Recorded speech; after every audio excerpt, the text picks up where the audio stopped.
Welcome to the Tech Egg. Don't get scrambled. Enjoy the video. You start by getting the sound where iOS can reach it and making sure you have GarageBand. It converts personal audio into ringtones.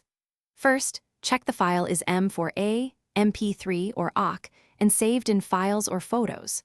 Once done, open Files and move the clip to iCloud Drive or on my iPhone so GarageBand can import it. Make sure the clip is shorter than 40 seconds if you want it to become an alarm sound without trimming later. Now you build a ringtone from that clip so Clock can use it.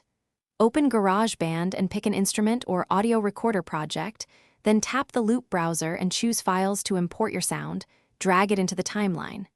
Trim and position the region so it's under 40 seconds. GarageBand requires that. Once satisfied, tap the project menu, choose Share and select Ringtone. Name the file clearly, then export it. GarageBand will install it to Finish by assigning the new tone to an alarm so it rings from your gallery audio. Open Clock, create or edit an alarm, tap Sound, then Ringtone, and pick the exported name. Make sure to save the alarm.